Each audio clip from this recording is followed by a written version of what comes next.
Vamos a continuar entonces con la segunda parte de esta clase de miocinética, fascias y tendones.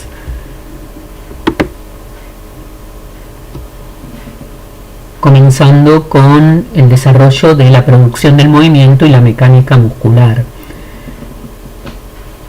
En un gesto motor, para lograr la optimización, es decir, la efectividad, la eficiencia y la eficacia, se va a requerir que los músculos generen una óptima fuerza, una óptima excursión o longitud muscular, óptima velocidad y óptima potencia. Cada una de las 4 cualidades vamos a ir desarrollándola de manera individual, pero claramente se van a dar en conjunto y de manera simultánea.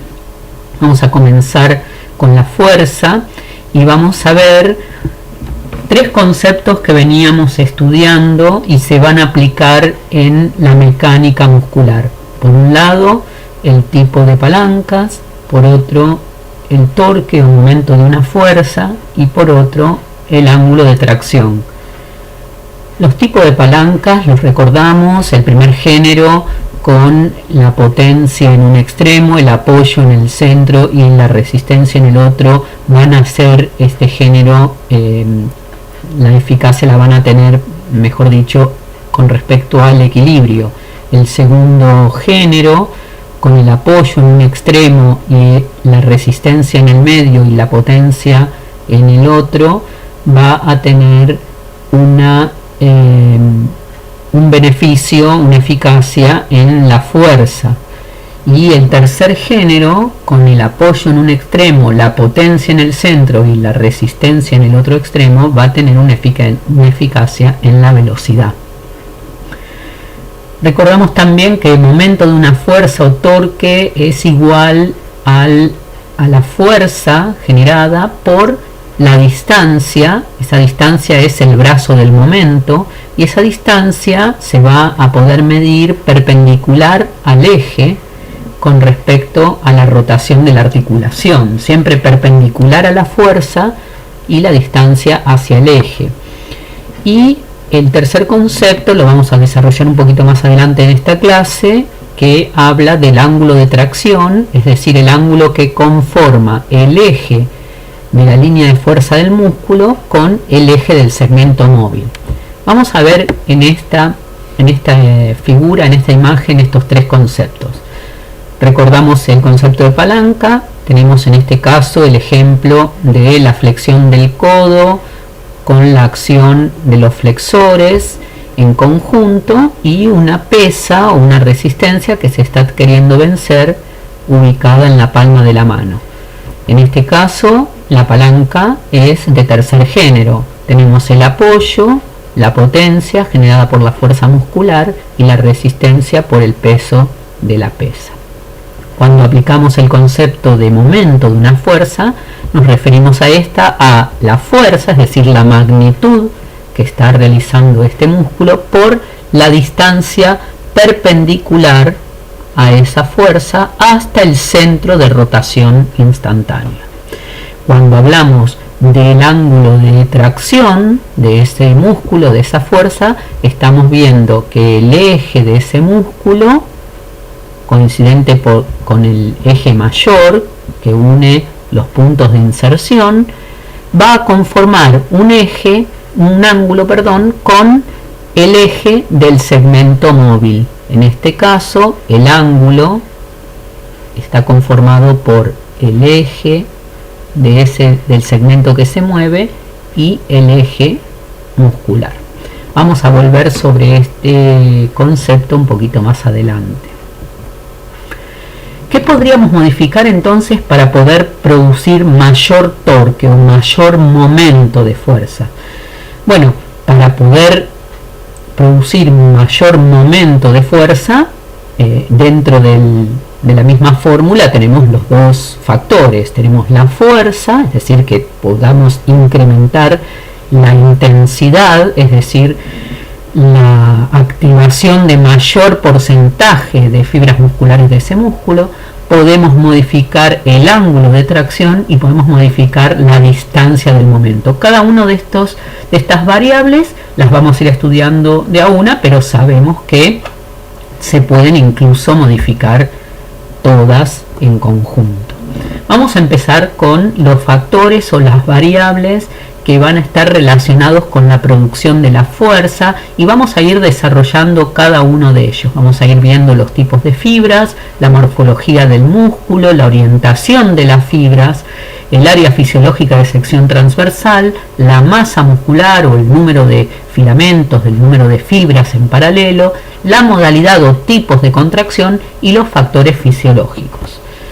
Con respecto a los tipos de fibras, ya empezamos hablando en la primera parte, desarrollando las estructuras musculares como en un músculo en general de todos los mamíferos, en particular del ser humano. Nunca vamos a encontrar un músculo que tenga un solo tipo de fibras. Siempre van a tener cierto porcentaje mayoritario de uno o de otros, pero van a estar representados los tres tipos de fibras.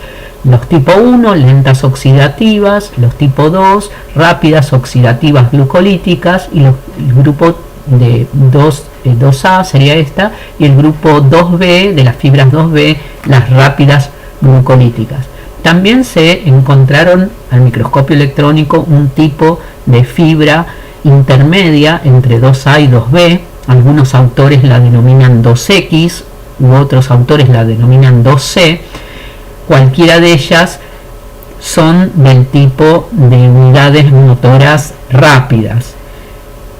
En estos casos, con mayor entrenamiento, las fibras 2X o 2C van a poder mejorar su composición de fibras rápidas glucolíticas o las resistentes a la fatiga. Cuando observamos estos tres tipos de fibras en un grupo muscular o en un músculo, vamos a encontrar que la fuerza de contracción se va a tener que evaluar por unidad de área de ese músculo. Si un músculo tiene prevalentemente fibras de tipo 2, 2A, 2B, 2X, quiere decir que va a estar más adaptado a un músculo rápido.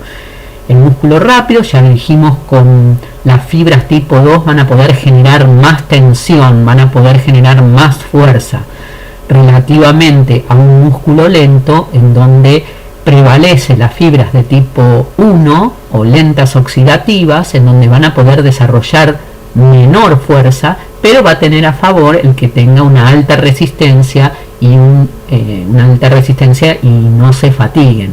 Acá vemos que un músculo prevalentemente con fibras tipo 2 pueden desarrollar 22 newtons de fuerza por centímetros cuadrados. En cambio, un músculo con fibras prevalentemente tipo 1 o lentas oxidativas va a poder desarrollar 15 newtons por centímetros cuadrados. Dentro de esta misma unidad motora va a haber siempre un igual tipo de fibras. Esto ya lo habíamos explicado en la primera parte. Otro factor, otra variable que también va a estar relacionada con la producción de fuerza es la forma y el tamaño de los músculos. Conocemos por las formas que los músculos pueden tener las fibras distribuidas todas paralelas entre sí y paralelas al eje longitudinal de ese músculo. A estos músculos se lo denominan fusiformes por esta forma de uso, y todas las fibras se encuentran entonces paralelas a su eje. Vamos a encontrar fusiformes de cabo a cabo o de varios vientres, como por ejemplo el bíceps, el tríceps o el cuádriceps. Encontramos también otras formas de músculos en donde el tendón se encuentra en un costado y las fibras musculares ya no se encuentran paralelas al eje longitudinal de ese músculo, sino que se encuentran adosadas como barbas de una pluma. Quiere decir que están anguladas respecto del eje longitudinal de ese músculo, que es donde se van a producir el acortamiento, la unión de sus dos inserciones. Y vamos a encontrar los tipos de músculos peniformes o unipeniformes, bipenados o bipeniformes a uno y otro lado del tendón intermedio, o multipeniformes. También otra forma, otro tipo de músculos son los del tendón intermedio, como habíamos visto las intersecciones aponeuróticas del recto anterior mayor del abdomen. Esta morfología del músculo, las formas y la distribución de las fibras va a tener consecuencias o repercusión respecto de la masa muscular, es decir, del área fisiológica de sección transversal, de la longitud del músculo. Con respecto a la longitud vamos a tener que diferenciar la longitud de todo el músculo, la longitud de las fibras y la longitud del sarcómero. Y también vamos a tener que diferenciar el ángulo que conforma las fibras musculares respecto del eje longitudinal mayor, denominado en los músculos penados ángulo de pinación.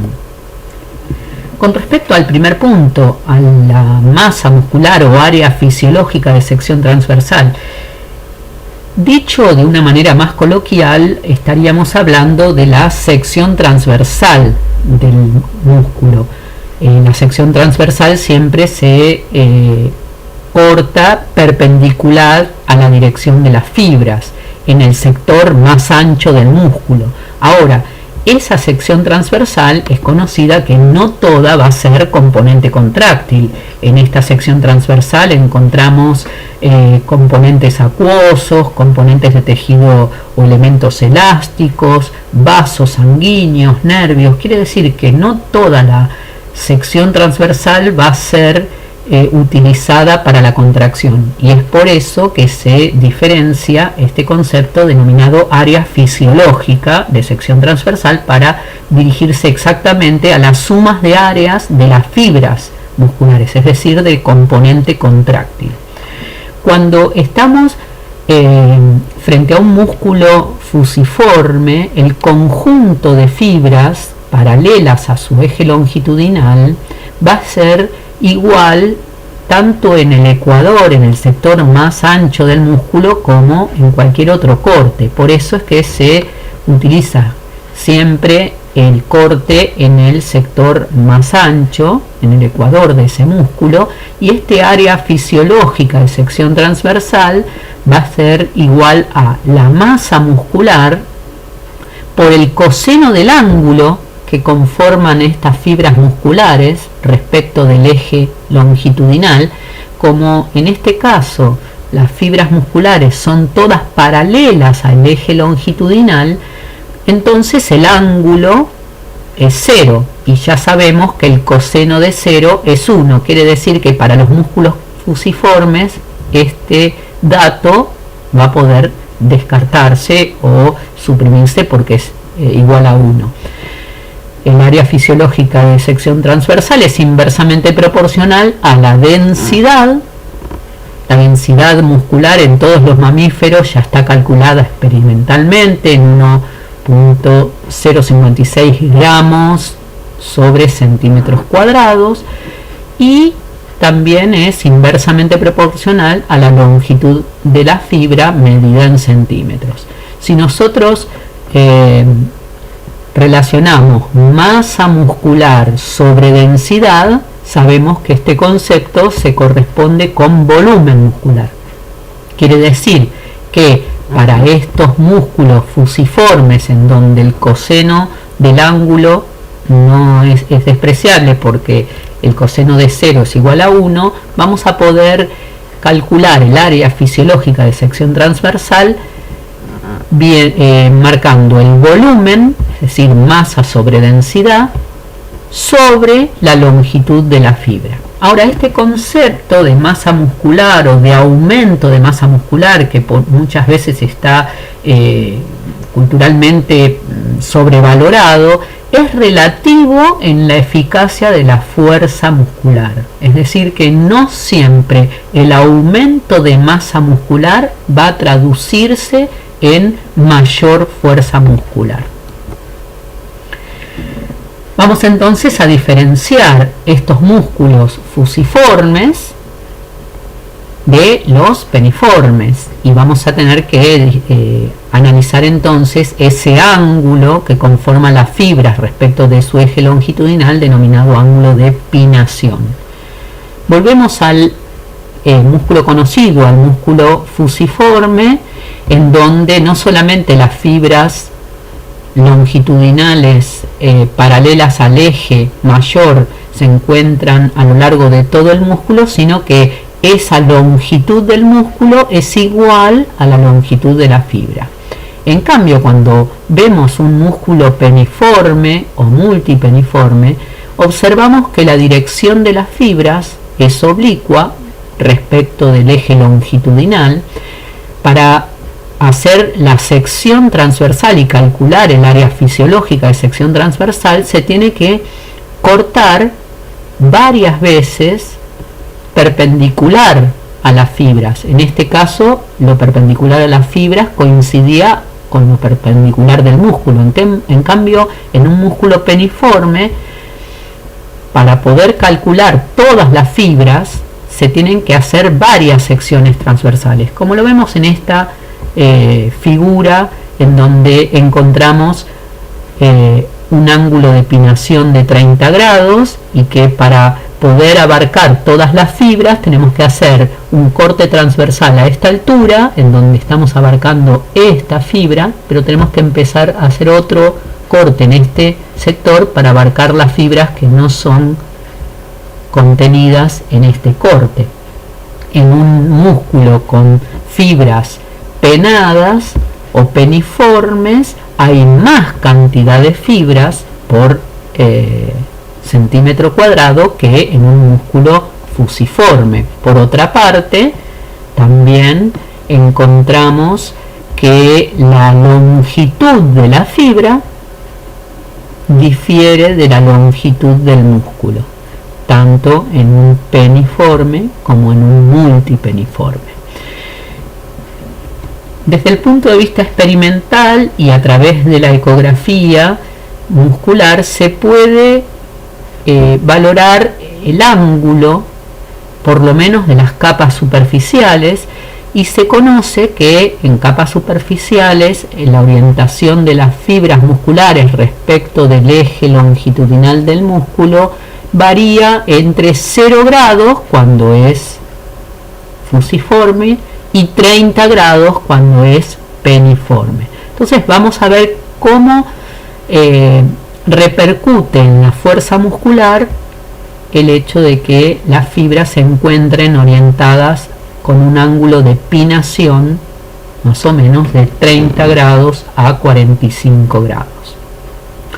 Si los observamos en este esquema, este es el eje longitudinal de punto de inserción a punto de inserción, donde va a querer acortarse el músculo para generar un movimiento. Sin embargo, el acortamiento de las fibras va a estar orientado con este ángulo. El ángulo de pinación se calcula entonces entre la dirección de la fibra y el eje mayor del músculo.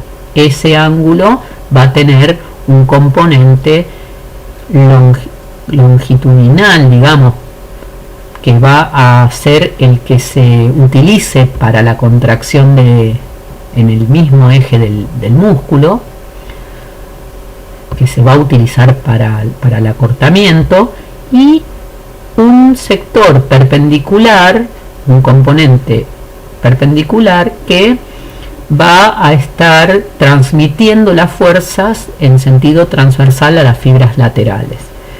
Estos conceptos no se tienen que confundir con lo que vamos a ver y ya estuvimos mencionando, que es el ángulo de tracción de todo el músculo. Acá estamos analizando la orientación de la fibra respecto del eje longitudinal del músculo, y en este caso las fibras van a tener este componente relacionado con el coseno del ángulo, es decir, la parte del acortamiento de la fibra que se traduce al acortamiento del músculo completo se encuentra representado por este sector, el que es paralelo al eje mayor. Si el ángulo de pinación, como dijimos, al nivel de la superficie es de 30 grados, entonces la fuerza que va a representar ese músculo va a tener que ver con el coseno de 30, que es 0,86. ¿Qué nos está queriendo decir esto? Que parte de la fuerza que va a generar el acortamiento de extremo a extremo es el 86% de toda esta fuerza de la fibra muscular, y un 14% se transmite como fuerza transversal a las fibras laterales. Entre comillas, se desperdiciaría ese 14%. Si en vez de el ángulo de pinación,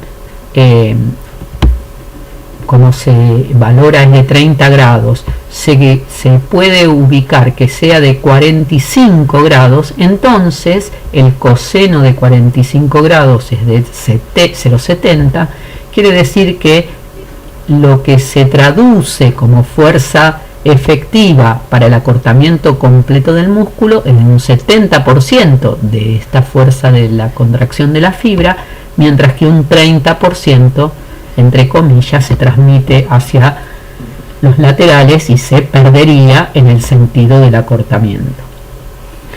Veamos estos dos microfotografías. Este músculo es una imagen por ecografía de la orientación de las fibras a 20 grados, el ángulo de pinación respecto del eje mayor. Este músculo se encuentra en reposo.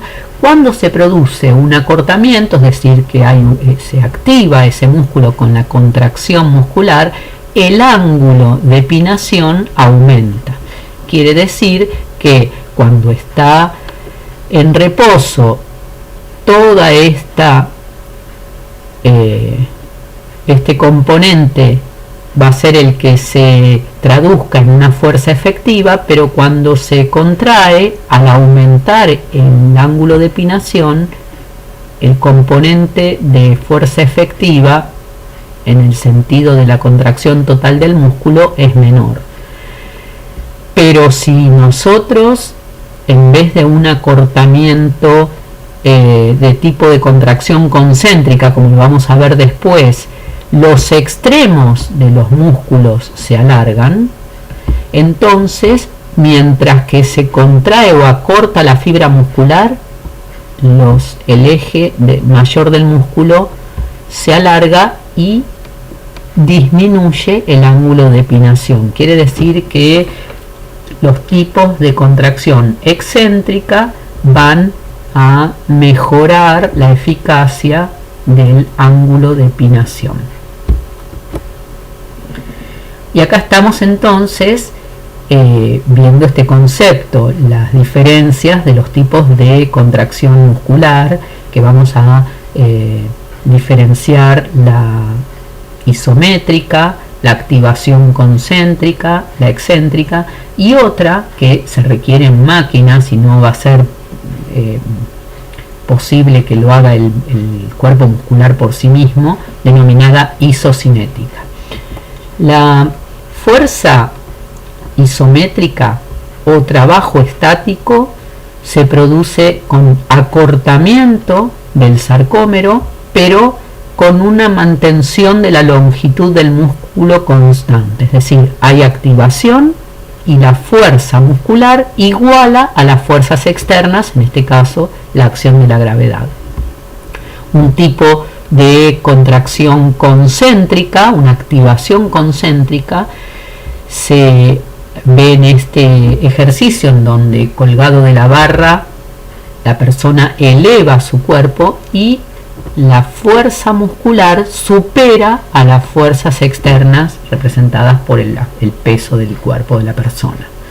En cambio, en un trabajo o activación excéntrica, la persona desciende lentamente, alejando los puntos de inserción, sigue activándose la fuerza muscular, pero la fuerza muscular es de menor magnitud que la fuerza peso que tiene la persona. Cuando vemos este tipo de comparación, La activación concéntrica entonces es un acortamiento muscular activo en donde los extremos del músculo se acercan. Cuando se activa se va a levantar una carga que es menor a la que se puede generar y que vence a la resistencia externa. Entonces se acorta, lo vemos acá en esta representación. Se inicia la activación del músculo, genera un pico de fuerza en el inicio y luego va decayendo en la medida en que se va acortando el músculo. Empieza con cierta longitud y se acorta. Cuando se acorta el músculo, pierde eficacia en la generación de tensión. En cambio, en la activación excéntrica hay un alargamiento muscular activo, es decir, que una fuerza externa es mayor que la que puede generar el músculo. En este caso las tensiones son muy altas y van a ser independientes de la velocidad del alargamiento. Acá vamos a encontrar en una activación excéntrica que en el inicio de la contracción se genera fuerza, pero que va a ir aumentando, y el pico de fuerza va a ser en el momento en que esté más alargado el músculo. Lo vemos en este gráfico de la longitud, que empieza con cierta longitud del músculo y en la medida en que se va activando con un movimiento excéntrico, la longitud aumenta. Muchas veces o durante mucho tiempo estos tipos de contracción, concéntrico y excéntrico, se denominaban isotónicos. Se les decía isotónico concéntrico, isotónico excéntrico. Ahora, estos gráficos claramente demuestran que no son isotónicos. ¿Se acuerdan que la palabra iso significa igual? No mantienen una igual tensión a lo largo de toda su contracción. La única contracción que mantiene constante su tensión en toda su activación es justamente la denominada isométrica, en donde no hay un cambio de longitud del músculo y una vez que se genera tensión se mantiene constante en todo el transcurso de la activación. Veamos en estos gráficos los mismos ejemplos. Encontramos una activación concéntrica, la persona acorta el grupo flexor del codo moviendo la mancuerna hacia la flexión. Quiere decir que la fuerza muscular es mayor que la que genera el peso. Hay un pico de fuerza inicial y hay un acortamiento en el transcurso de la contracción. Cuando hace el movimiento en sentido contrario, hacia la extensión, no van a estar actuando los extensores, siguen actuando los grupos flexores, solamente que actúan con una contracción del tipo, una activación de tipo excéntrica, es decir, hay activación, hay contracción del músculo, pero hay un alargamiento, se genera a favor de la acción de la gravedad, el peso de la mancuerna gana a la cantidad o al porcentaje de activación que se genera con la contracción muscular. El pico de contracción es al final cuando está más alargado el músculo. Y por último, el isométrico, no hay movimiento, la fuerza que genera el grupo muscular no puede ser vencida por la barra fija, con lo cual no hay un cambio de longitud, y una vez que se genera una tensión en el acortamiento se mantiene a lo largo de todo el momento. Dentro de las comparaciones de activaciones o contracciones concéntricas y excéntricas tenemos que ver el costo metabólico. Esto va a ser importante en aquellas patologías en donde hay que cuidar el consumo o gasto de oxígeno o la producción de dióxido de carbono. En estos casos la activación concéntrica o trabajo positivo va a tener un gasto de oxígeno 4 veces más que un trabajo negativo o activación excéntrica. Quiere decir que para aquellas patologías que se requiera un cuidado en el costo energético, el tipo de activación excéntrica va a ser beneficioso de 4 a 1.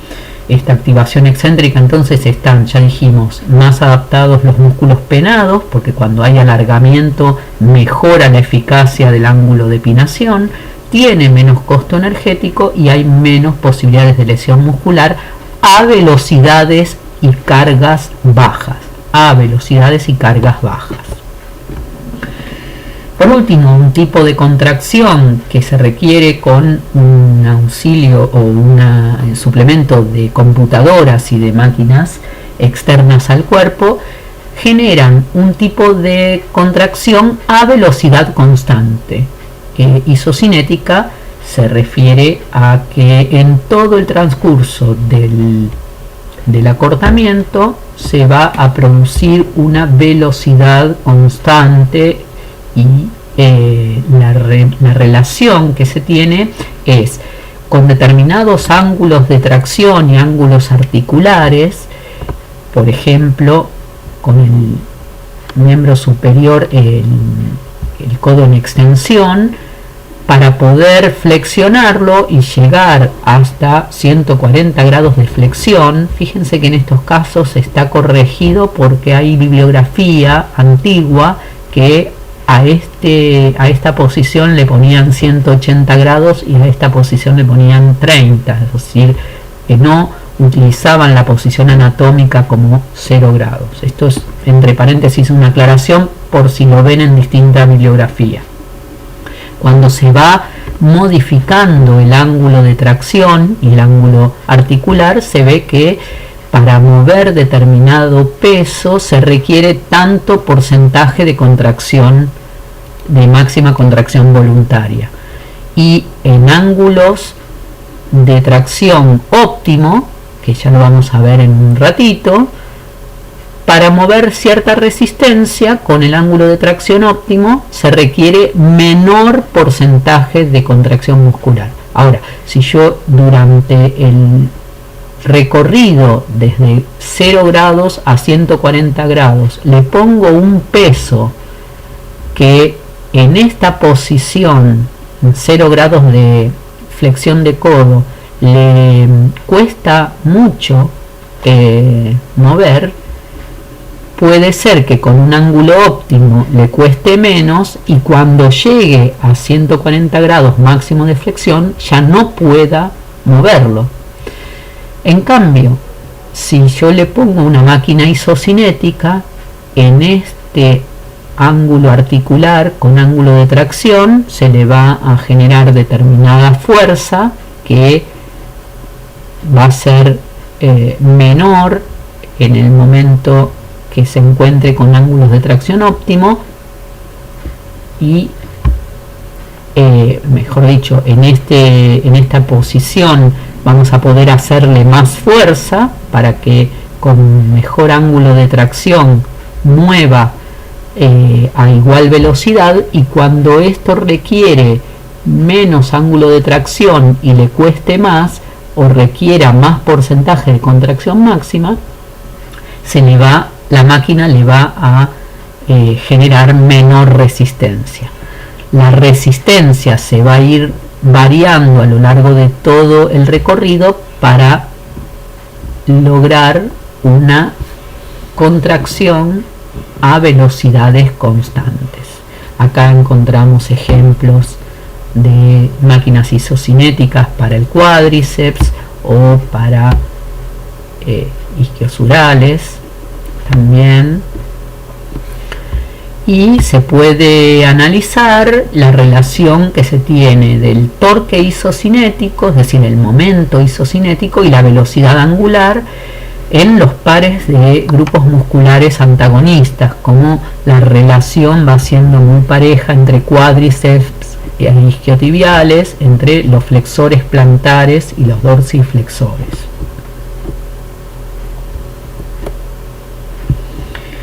Otros factores relacionados con la fuerza son los factores fisiológicos, y encontramos que va a haber diferencias en la producción de fuerza de acuerdo a la edad, generando una fuerza máxima a los 25 años. También va a haber diferencias o dimorfismos sexuales en la producción de fuerza. Si bien hasta la pubertad los niños y niñas van a poder generar similar cantidad de fuerza, después de la pubertad la fuerza va a ser máxima o mayor, la fuerza máxima va a ser, mayor en los varones, en los hombres.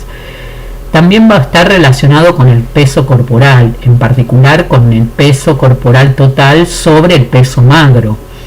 Es conocido que en muchos deportes las categorías son por peso, y el peso, hay fórmulas para poder sacar el peso muscular. El peso muscular es más o menos un 43% del peso total, y el peso total hay que calcularlo en relación también a peso magro. Por otra parte, el entrenamiento es decisivo y de mucha importancia para la hipertrofia y la resistencia muscular, así como la elongación previa, que mejora o aumenta de manera relativa la producción de fuerza. Además, factores psicológicos como la motivación también están relacionados con la producción de fuerza, y es conocido los ejemplos de la motivación de los atletas o los deportistas en determinadas competencias que logran superar sus propias marcas. El ángulo de tracción, como otro de los puntos que podemos modificar para generar u optimizar la acción del músculo, estuvimos mencionando como definición que es el ángulo generado entre el eje mayor del músculo que estamos analizando y el eje del segmento móvil. Ese ángulo es el ángulo de tracción, que no hay que confundirlo con el ángulo articular, conformado por los dos huesos que conforman la articulación, ni tampoco confundirlo con el que estuvimos estudiando intrínseco en el músculo, que sería el ángulo de la fibra muscular respecto del eje longitudinal, denominado ángulo de pinación. No lo confundamos. Ahora estamos hablando del ángulo de tracción.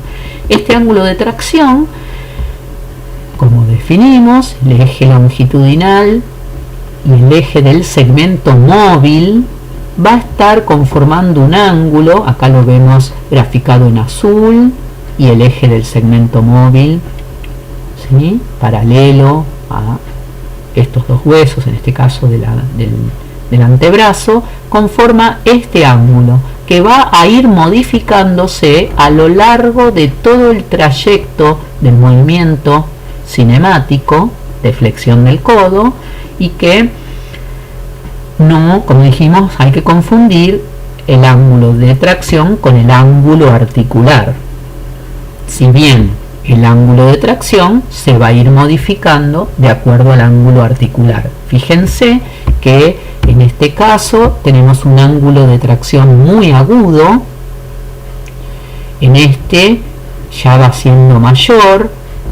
Acá, en este gráfico, alcanza los 90 grados, y para nuestro sistema de referencia sigue acortándose y empieza a ser obtuso, es decir, mayor a 90 grados, mayor a 90 grados.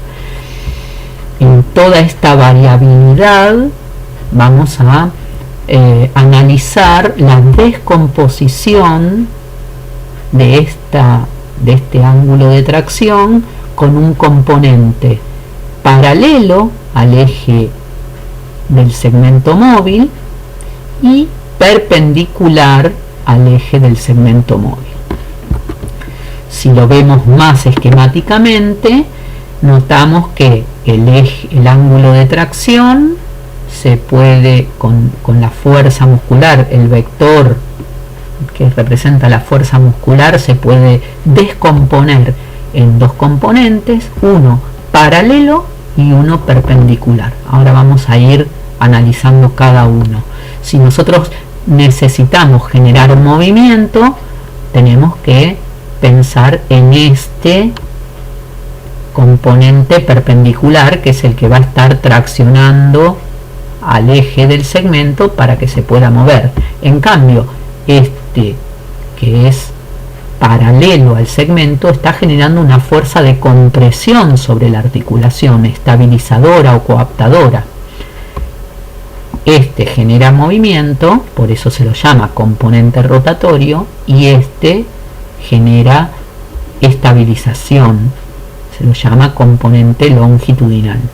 Cuando el ángulo de tracción llega completamente a ser de 90 grados, todo el componente es perpendicular y no tiene componente longitudinal. Quiere decir que toda la fuerza muscular se está convirtiendo en componente rotatorio más eficaz para generar el movimiento.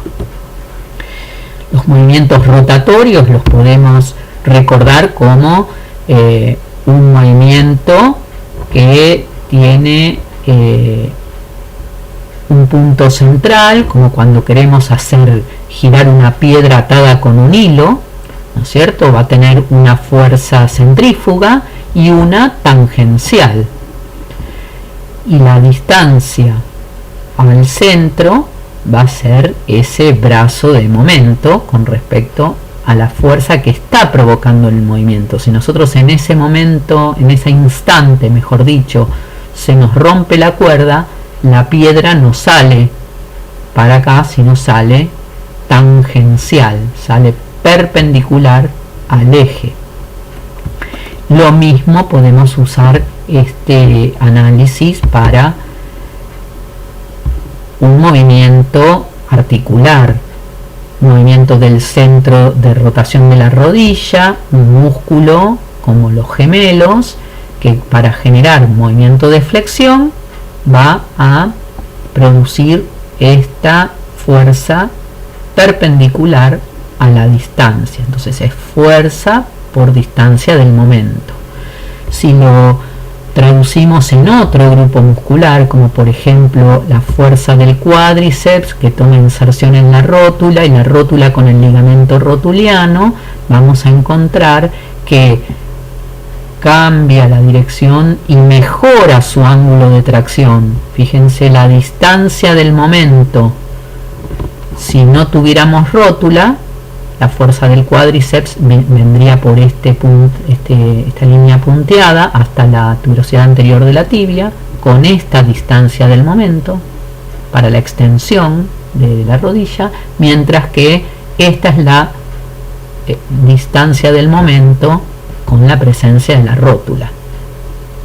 Aquí es donde el ángulo de tracción respecto del eje del segmento móvil va a estar conformando más eficacia del componente rotatorio respecto del estabilizador. ¿Cómo es que se calcula entonces estos componentes longitudinal y rotatorio? Como el componente longitudinal es paralelo al segmento móvil, entonces va a estar relacionado con el coseno del ángulo de tracción. En cambio, el componente rotatorio, el que genera el movimiento opuesto al ángulo de tracción, va a ser relacionado con el seno de ese ángulo. Recordemos entonces algunos números, algunos lo estuvimos mencionando, pero ahora nos va a interesar el seno del ángulo porque nos interesa el componente rotatorio. Componente rotatorio para 90 grados es máximo, y cuando un ángulo de tracción está en 45 grados, tanto el componente rotatorio como el longitudinal tienen la misma fuerza. Si nosotros pasamos esto al análisis con respecto a los gráficos de ejemplo, podemos encontrar diferentes posibilidades. Si el ángulo de tracción es menor a 90 grados, como ocurren en estos primeros gráficos, y que acá lo vemos descomponiendo componente longitudinal y rotatorio, vamos a notar que el componente longitudinal es mayor que el componente rotatorio, por lo tanto hay mayor coaptación y la función de ese músculo en estos rangos articulares es la de estabilizar, es la de coaptar, aunque tenga desventaja en la fuerza. Quiere decir que para mover una resistencia voy a necesitar mayor porcentaje de activaciones de fibras musculares. Si el ángulo de tracción es igual a 90 grados o se aproxima a 90 grados, como vemos en este gráfico o en este gráfico, todo el componente rotatorio se va a traducir con la máxima fuerza. El componente longitudinal es 0 o muy bajo y también la acción de coaptación es menor. Cuando se sobrepasa esos ángulos, el ángulo de tracción es mayor a 90, de vuelta volvemos a encontrar un ángulo en donde el componente longitudinal es mayor, pero ahora está en sentido negativo, es decir, dentro del sistema de referencia la fuerza no es de coaptación, sino en sentido contrario, es de descoaptación, es luxante, además de tener desventaja en la fuerza. Si nosotros lo traducimos a cuánta fuerza puede generar, cuánta tensión puede generar en todo el recorrido, como lo habíamos estudiado antes en el ejemplo de isocinesia, cuando encontramos 0 grados tenemos mucho componente longitudinal, va a poder generar determinada cantidad de fuerza o tensión el músculo. Si mejoramos el ángulo de tracción, en donde 120 grados es el ángulo articular y 90 grados es el ángulo de tracción, puede generar su máxima fuerza, pero cuando se sobrepasa ese ángulo vuelve a decaer la posibilidad de generar tensión cuando el músculo ya está completamente acortado. Volvamos al gráfico que antes habíamos estudiado de isocinesia y acá tenemos porcentajes de contracción máxima. Si tenemos un ángulo óptimo, como decíamos antes, para mover determinada resistencia necesitamos menos porcentaje de activación. Quiere decir que con mejor ángulo de tracción ahorramos o tenemos economía de energía. Necesitamos contraer menos porcentaje de fibras. Cuando tenemos un ángulo de tracción menos favorable, más componente longitudinal que rotatorio, vamos a requerir mayor porcentaje de contracción de las fibras para poder mover la misma resistencia o el mismo peso que cuando tenemos un ángulo de tracción óptima. Para este tema volvamos, aunque sea desde el punto de vista gráfico, a repasar la aplicación de descomposición de fuerzas y hallar la resultante a partir de diferentes vectores de fuerza. Acá tenemos la aplicación de la descomposición de fuerzas en componentes paralelo y perpendicular o componente longitudinal y rotatorio para los músculos flexores. En la distinta bibliografía que estuvimos estudiando se encuentran estos gráficos que pueden orientar para la resolución de las fuerzas, por ejemplo en este caso de los isquiosurales, paralelo al segmento móvil, componente longitudinal, perpendicular al segmento móvil, componente rotatorio.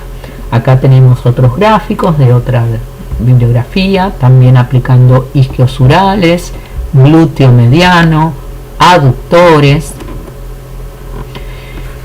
Acá también tenemos los componentes de glúteo, lo mismo con componente rotatorio y longitudinal. El deltoides con componente longitudinal paralelo al segmento móvil y rotatorio perpendicular, el que genera la abducción.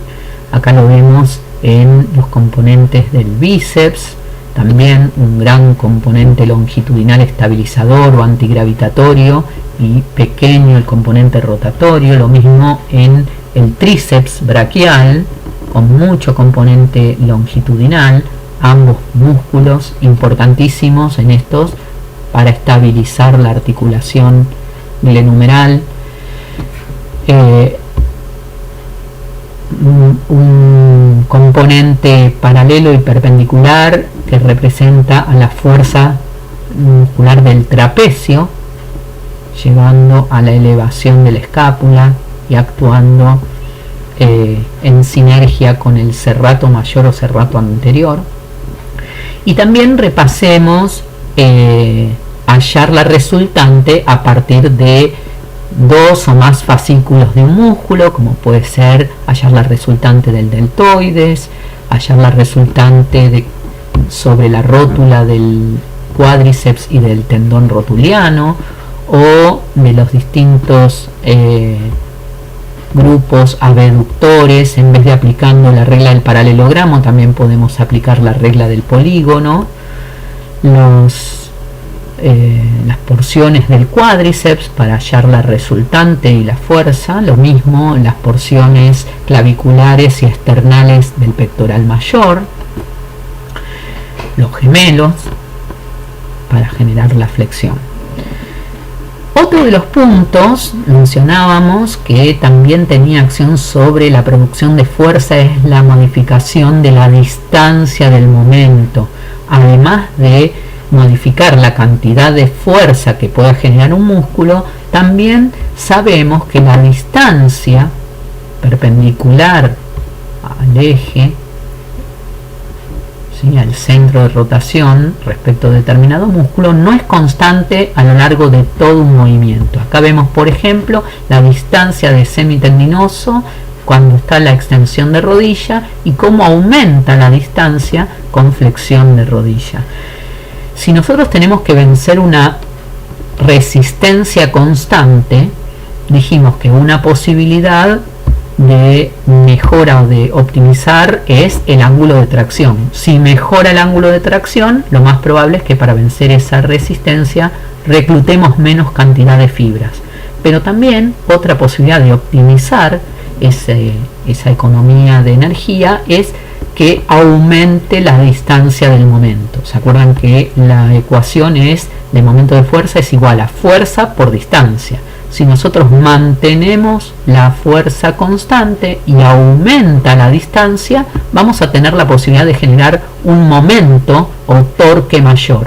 Ahora, si yo tengo que vencer una resistencia constante y aumenta la distancia, incluso voy a poder reclutar menos porcentaje de fibras para poder lograr vencer la misma resistencia. El análisis de las distintas distancias del momento, de cómo van cambiando a lo largo del movimiento articular en distintos ejemplos. Distancia del momento desde el centro de rotación perpendicular hasta la dirección de la fuerza.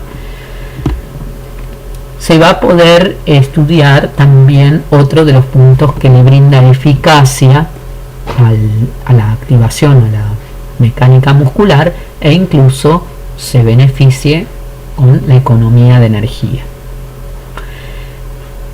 Otro punto importante con respecto al momento de fuerza es el ángulo articular. No hay que confundirlo con ángulo de tracción. ¿En qué ángulo articular se produce la fuerza máxima? ¿O qué ángulo articular corresponde con el mayor momento de fuerza? Y aquí nosotros podemos estar comparando dos tipos de músculos. El músculo A con una distancia de momento menor y el músculo B con una distancia de momento mayor. El músculo A va a poder generar menos fuerza, menos momento de fuerza, pero por un recorrido de movimiento articular, un ángulo articular mayor. En cambio, el músculo B va a poder generar más intensidad en ese momento de fuerza, pero por un ángulo articular de menor recorrido. ¿Qué es lo que encontramos acá entonces? ¿Cuánta fuerza puede generar o cuál es el pico de fuerza máxima en el recorrido articular. El pico de fuerza máxima se va a estar produciendo a los 70 grados del ángulo articular. En cambio, si nosotros buscamos en qué momento, brazo del momento va a ser mayor para lograr una mejor optimización, lo encontramos que el brazo del momento es de 90 grados de ángulo articular. Entonces, ¿cómo hacemos para reunir estas dos? Vamos a encontrar que entre 70 y 90 grados de ángulo articular, ese músculo va a tener el pico de fuerza y el mayor brazo de momento, entre 70 y 90 grados. Esto es importante en rehabilitación cuando tenemos patologías con debilidad muscular y nosotros queremos que logre un movimiento. Posicionamos esa articulación en los grados en donde puede generar mayor brazo de momento o mayor pico de fuerza muscular y va a poder tener la eficacia o la optimización del movimiento. También es importante relacionar la fuerza, dijimos, la distancia del momento y la magnitud del torque. Acá lo vemos con el ejemplo que habíamos visto de los isquiosurales, la distancia del momento, cómo va variando desde la posición 0 de la rodilla, es decir, con extensión, con flexión de 90, con flexión de 120, con flexión de 160, 170 grados. En estos instantes, el acortamiento muscular disminuye la eficacia de contracción. Entonces, ¿cómo podemos saber en qué ángulo articular poner a la rodilla para lograr el máximo brazo de momento, el máximo pico de fuerza y el máximo momento articular? Si pensamos solo en el brazo del momento, en la distancia del brazo del momento, vamos a encontrar que más o menos en los 90 grados de flexión de rodilla va a tener la mayor distancia de momento. Si buscamos el pico de fuerza, va a estar más o menos en 120 grados de pico de fuerza. ¿Y en qué momento articular? Y va a ser en 140. Para lograr reunir los tres, vamos a tener que encontrar un punto intermedio. Ese punto intermedio es más o menos unos 110, 120 grados de ángulo articular.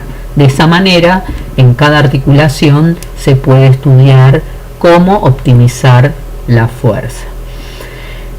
Otra de las cualidades es la excursión o longitud de los músculos. Y para la excursión o longitud de los músculos tenemos que volver a estudiar la relación tensión-longitud, esto que seguramente se estudió en fisiología, y que teníamos que diferenciar la longitud del sarcómero de manera individual y la longitud total del músculo. Cuando nosotros observamos la longitud del sarcómero, sabemos que la mayor tensión, la máxima tensión, se va a poder generar con una tensión del sarcómero, con una longitud, mejor dicho, del sarcómero en reposo, entre 2 y 2.2 micrones. En esa longitud de reposo es donde hay mayor acoplamiento éxito contráctil de los puentes actomiocínicos. Cuando se acorta, es decir, disminuye la longitud del sarcómero, hay sobreposición de puentes, lo mismo que se ve en este dibujo. Cuando se alarga y llega a 3.5, 3.6 las distancias o la longitud del sarcómero, prácticamente no hay posibilidad de que se genere el acoplamiento éxito contráctil y los puentes actomiocínicos. Quiere decir que en la posición de reposo es donde más posibilidades de puentes actomiocínicos se produce y la mayor posibilidad de generar máxima tensión muscular a nivel de el sarcómero. Sin embargo, habíamos notado y descrito en la composición del músculo que también encontramos componentes elásticos, componentes pasivos, componente elástico en serie y en paralelo se va a ir sumando en sus posibilidades de generar tensión cuando se va más allá de la posición de reposo y se alargan los puntos de inserción. Quiere decir que el componente pasivo de lograr mayor tensión va a ser desde la posición de reposo a estiramiento. Nunca se va a poder hacer con mayor acortamiento. Si la posición de acortamiento y de contracción del componente contráctil empieza a reducir la posibilidad de generar tensión, en ese momento, cuando se va alargando el músculo, se le suma la tensión pasiva. Cuando se hacen las sumas algebraicas de la posibilidad de tensión del componente contráctil o activo y del componente elástico o pasivo, logramos esta representación de la curva que optimiza toda la relación tensión-longitud. En términos generales se van sumando los tipos de tensión en los acortamientos y se va sumando también las longitudes cuando el músculo se alarga. Quiere decir acá que es otra importancia de poder mantener las longitudes de los músculos en términos normales y no acortados, no en un acortamiento inferior a la posición normal o la posición de reposo. Acá encontramos la diferencia o la relación entre las longitudes de fibras y el movimiento articular. Vamos a encontrar músculos con fibras cortas y músculos con fibras largas. Ya estuvimos viendo cómo repercute la forma o morfología articular.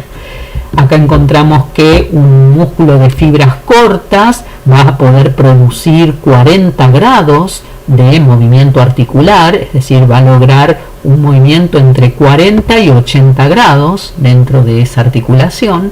En cambio, un músculo con fibras largas va a poder producir un movimiento articular de 75 grados, es decir, entre 70 y 145 grados de movimiento articular.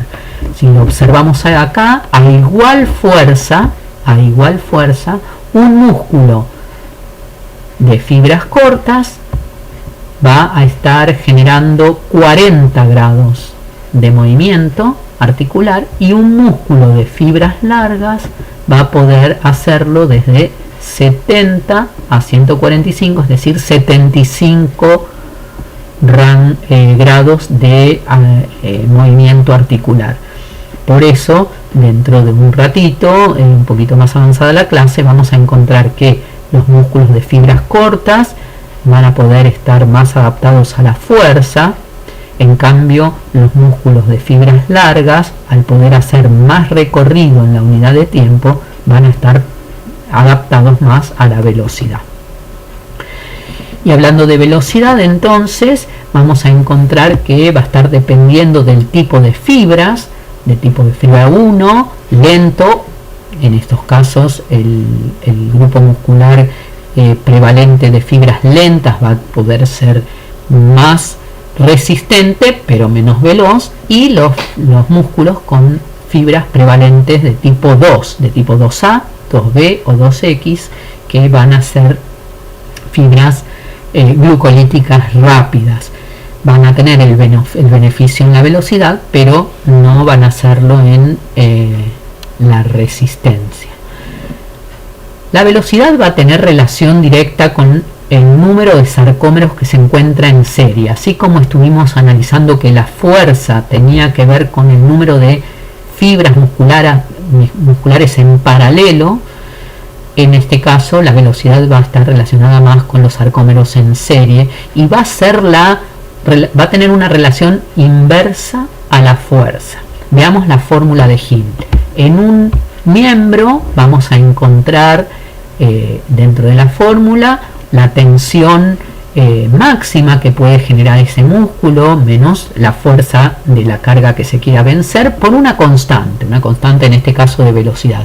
Todo este miembro tiene que igualarse a fuerza más la constante de fuerza por velocidad. Quiere decir que para que este miembro esté igualado, si aumenta la fuerza, va a tener que disminuir la velocidad, y lo contrario, si aumenta la velocidad, va a haber que disminuir la fuerza. Sabiendo que dentro de un grupo muscular o dentro de un músculo, la velocidad va a estar relacionada con el tipo de fibras. Va a haber más posibilidades de generar una contracción veloz cuando hay más porcentaje de fibras tipo 2B. Luego, en sentido de menor velocidad 2X, menor velocidad 2A, y las que menor velocidad van a poder generar son las lentas oxidativas o de tipo 1. Si nosotros entonces representamos la curva de fuerza-velocidad, fuerza en el eje de las Y, velocidad en el eje de las X, para una tensión isométrica, es decir, que se mantiene una fuerza constante. Cuando la fuerza es máxima, la velocidad es 0, y cuando la velocidad es máxima, la fuerza es mínima. Esta relación exponencial inversa es la que recién explicábamos con la fórmula de Hill inversamente proporcional. El rendimiento óptimo entonces va a tener una relación de fuerza, de velocidad y de longitud de la fibra. Si la velocidad muscular es alta, la fuerza va a tener que ser baja, no importa si estamos frente a un músculo con longitud de fibras largas o cortas. A velocidades concéntricas bajas, la longitud de la fibra muscular o del músculo va a ser el modulador de las fibras. Como dijimos, a mayor longitud va a poder generar mayores velocidades. Las velocidades excéntricas, la velocidad es la que va a estar dominando y siendo determinante de la fuerza. Cuando observamos en estos gráficos la comparación de fuerza y longitud, encontramos que un músculo prevalentemente con fibras cortas, es decir, con un área fisiológica de sección transversal grande, va a poder estar generando más fuerza, pero dijimos con menos longitud. En cambio, grupos musculares de fibras largas con áreas fisiológicas de sección transversal más pequeña, va a poder generar menos fuerza, pero más longitud. Cuando hablamos de más longitud también por unidad de área, vamos a también relacionar con velocidad. Entonces acá tenemos la representación bien diferencial de fuerza muscular en relación de velocidad, pero muy distinto de aquellos músculos que prevalecen fibras cortas con áreas fisiológicas de sección transversal grande, más adaptados a la fuerza, van a generar más fuerza pero a menor velocidad. En cambio, aquellos grupos musculares de fibras largas, ojo que acá en la bibliografía hay que corregir porque había un error de tipeo, en la bibliografía acá dice cortas, acá está corregido. Fibras largas con área fisiológica de sección transversal pequeña va a poder generar menos fuerza pero a más velocidad. Quiere decir que esta relación de fuerza-velocidad inversamente proporcional se mantiene, pero es diferente en aquellos grupos musculares que prevalecen fibras cortas de aquellos que prevalecen fibras largas. Por último, para las cualidades de optimización encontramos la potencia. En la potencia van a estar actuando los otros tres parámetros o variables que se estuvieron estudiando: la velocidad de contracción, la longitud de las fibras y la fuerza o la carga que se quiera mover. La potencia es el trabajo a velocidad.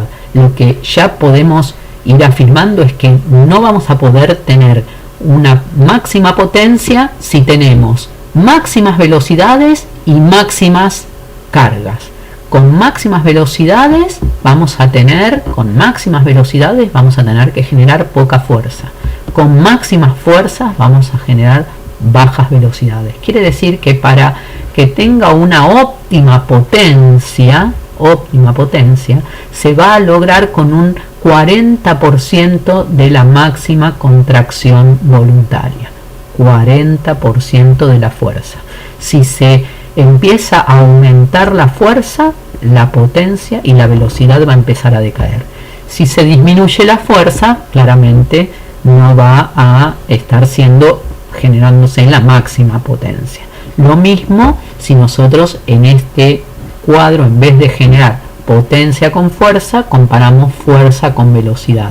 La potencia va a poder desarrollarse con 1/3 de la velocidad máxima. Con lo cual, máxima potencia va a poder generarse con un 40% de la máxima contracción voluntaria y con 1/3 de la máxima velocidad de contracción de ese grupo muscular. Si lo empezamos a tratar de ubicar en un gráfico tridimensional, acá encontramos la curva de fuerza-longitud para un sarcómero, donde la fuerza máxima la va a realizar en la longitud de reposo del sarcómero, y cuando se va alargando el músculo aumenta la posibilidad gracias a los componentes elásticos o pasivos. Quiere decir que en este gráfico estaría en este punto la máxima posibilidad de tensión. Pero cuando relacionamos con la fuerza en relación a la velocidad, dijimos que es exponencial: máxima fuerza menos velocidad, máxima velocidad menos fuerza. Necesitamos que la potencia máxima sea más o menos con un 40% de esa fuerza o 1/3 de esa velocidad. En este punto estaría ubicado la relación de los tres componentes para generar la máxima potencia. Muy bien, y para completar esta parte de la mecánica muscular y de la producción del movimiento, vamos a analizar la adaptación funcional. Lo primero que estuvimos viendo en la primera parte es la estructura, la relación estructura-función, y vamos a ver cómo se adapta funcionalmente cada uno de estos músculos. Los grupos musculares ya estuvimos viendo que tienen características bien diferenciadas respecto del área fisiológica de sección transversal, de la longitud de las fibras, de la orientación de las fibras, del ángulo de tracción, del ángulo de pinación. Cuando encontramos un músculo con máxima o mayor área fisiológica de sección transversal y la menor relación de la longitud de fibra sobre longitud de músculo, entonces va a ser grupos adaptados a la fuerza, como por ejemplo el cuádriceps o el tríceps sural.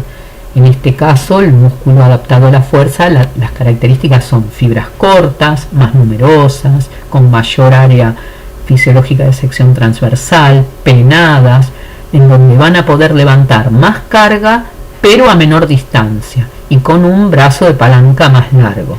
En cambio, los grupos musculares que están más adaptados a la velocidad van a tener menor área fisiológica de sección transversal y van a tener una mayor relación entre la longitud de la fibra y la longitud muscular, como es el caso de los isquiotibiales o los dorsiflexores del pie. El músculo entonces adaptado a la velocidad va a ser de fibras largas, menos numerosas, paralelas, fusiformes. Van a levantar menos carga pero a más distancia, con desplazamientos más largos, con brazos de palancas más cortos, y por eso va a generar un movimiento a velocidad.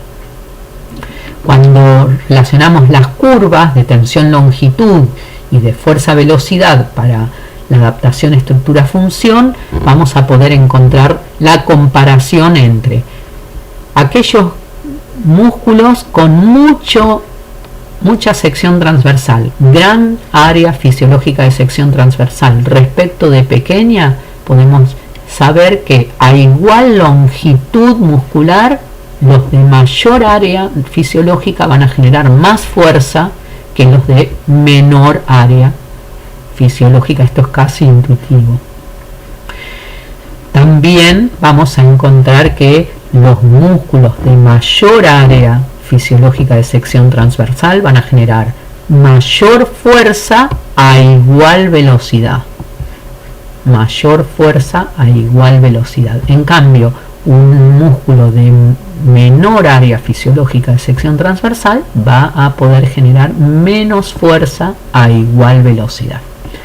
Si comparamos, en vez de las áreas fisiológicas de sección transversal, la longitud de las fibras, podemos observar que aquellos grupos musculares de fibras largas a igual fuerza,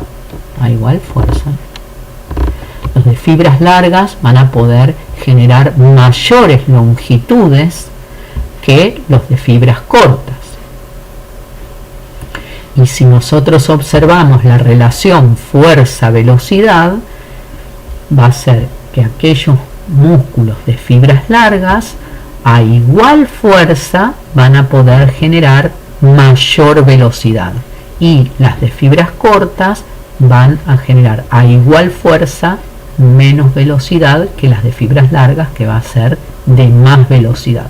Cualquiera de los puntos de fuerza, por ejemplo, a 20 newtons, un músculo de fibras largas va a poder generar un movimiento de 20 milímetros por segundo, la velocidad. En cambio, a igual fuerza, las fibras cortas lo va a poder realizar a 12 milímetros por segundo. Esta adaptación funcional también va a estar relacionado con el entrenamiento, y va a ser importante los tipos de estímulos, los tipos de entrenamiento que se esté aplicando sobre el músculo para lograr los resultados. Después de un entrenamiento isométrico de movimientos lentos, con contracciones estáticas, lentas y de mucha carga intensa, va a generarse músculos que van a mejorar la fuerza, pero no la velocidad. Se van a lograr músculos fuertes pero lentos. Esta es la relación fuerza-velocidad antes del entrenamiento, y después de un entrenamiento con contracciones isométricas, lentas e intensas, se va a mejorar la fuerza a igual velocidad. En cambio, si se realizan un entrenamiento con contracciones dinámicas, rápidas, de menor intensidad, incluso cercanas a las intensidades de máxima potencia, es decir, a entre 20 y 40% de la máxima contracción voluntaria, entonces un músculo inicialmente, como representa la curva en rojo, va a lograr, después de un entrenamiento de movimientos rápidos, mayor respuesta a la velocidad a la misma fuerza. Por lo tanto, es muy importante cómo se le va brindando distintos estímulos de contracción y de elongación al músculo de acuerdo a sus solicitudes, para poder desarrollar más adaptación de sus componentes. En general, uno espera que la amplitud de la contracción sea completa y de la elongación también. Entonces se van a desarrollar músculos que aumenten la amplitud del movimiento, la longitud del elemento contráctil respecto de los tendones.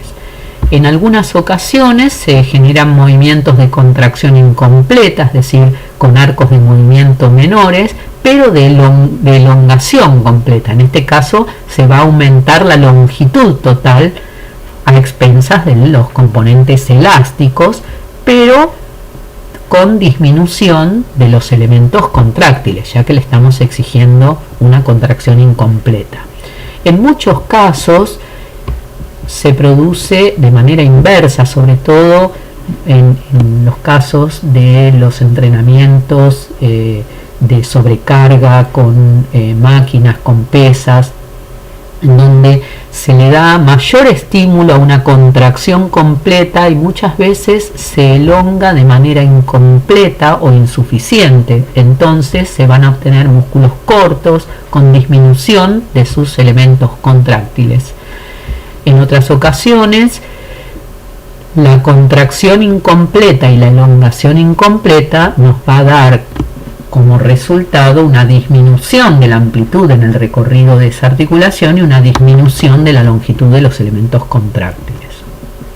También encontramos adaptación funcional con respecto a que el estímulo, el factor mecánico va a estar influyendo directamente en las fibras, y ya estuvimos mencionando que el estiramiento va a estar aumentando la tasa de síntesis proteica. Quiere decir que es importante, es tan importante la elongación y el estiramiento para el desarrollo muscular como la contracción.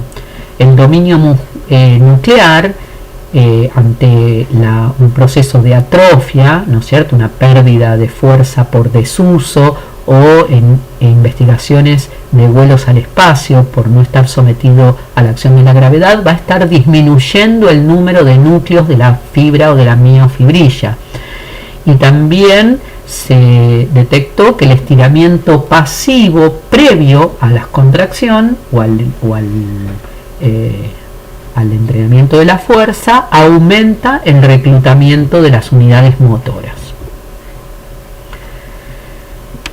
Para la optimización del rendimiento tenemos que tener diferentes criterios. No siempre se requiere máxima fuerza, no siempre estamos necesitando una máxima potencia o velocidad. Muchas veces la optimización tiene que ver con el criterio de precisión, y en esto va a ser importante el tamaño de la unidad motora. Cuando una motoneurona va a estar controlando pocas fibras musculares, en su ley del todo nada va a poder discriminar con mejor precisión de acuerdo a ese tamaño de la unidad motora. El criterio de potencia, ya lo estuvimos mencionando, es máximo trabajo en el menor tiempo, lo cual no significa ni máximo fuerza ni máxima velocidad. El criterio de economía va a ser mínimo trabajo por unidad de tiempo o mínimo trabajo para cubrir una distancia. Con respecto a la coordinación, el criterio, además de la especialización de las unidades motoras, del tamaño de la unidad motora, como recién decíamos, coordinación y precisión, la unidad motora se van a ir activando de manera ordenada, de acuerdo a un principio de tamaño, y como las unidades lentas no se fatigan, van a ser las más resistentes y las primeras que se empiecen a reclutar, generando niveles de contracción, de máxima contracción voluntaria bajos. Se continúan reclutando las unidades motoras rápidas glucolíticas fatigables hasta que las últimas que se reclutan son las glucolíticas rápidas, que van a tener que generar la máxima fuerza requerida o el máximo porcentaje de contracción voluntaria, pero en determinado momento, porque enseguida se fatigan.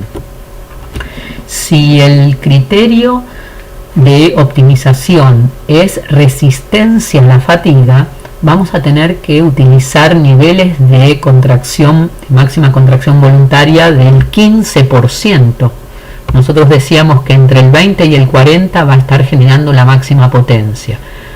El 15% va a poder moverse por un tiempo mayor a 45 minutos. Ahora, si la fuerza empieza a aumentar, entonces el tiempo empieza a disminuir, ya la resistencia no va a poder ser de tanto tiempo. Si la carga es baja, no va a haber diferencia de las fatigas de acuerdo a los distintos tipos de fibras. Ahora, si empieza a aumentar el porcentaje de máxima contracción voluntaria, entonces se va a estar fatigando la unidad motora de acuerdo a los tipos de fibras. La que va a ser más resistente es la lenta oxidativa o fibra tipo 1, luego la rápida oxidativa glucolítica, y la menor resistente a la fatiga es la rápida glucolítica. Entonces, si necesitamos entrenar fuerza, potencia o resistencia, lo primero que tenemos que saber para ese grupo muscular es cuál es el máximo porcentaje de contracción voluntaria, y a partir de ese 100% calcular las fuerzas al 75%, al 50% si queremos mejorar la fuerza, al 40 o al 20, entre el 20 y el 40 para hacerlo a máxima velocidad y mejorar la fuerza, o hacerlo con un 15% o menos carga para entrenar la fuerza resistencia. En resumen, podemos ir enumerando los distintos parámetros o variables que estuvimos estudiando y con qué propiedad va a estar relacionada el momento del entrenamiento o de tomarlo en cuenta para su utilización en rehabilitación. Con respecto a la longitud de la fibra, sabemos que está más relacionada con la velocidad de excursión. En cambio, el área de la fibra va a ser más la fuerza muscular. El área fisiológica de sección transversal también va a ser relacionada con la fuerza máxima.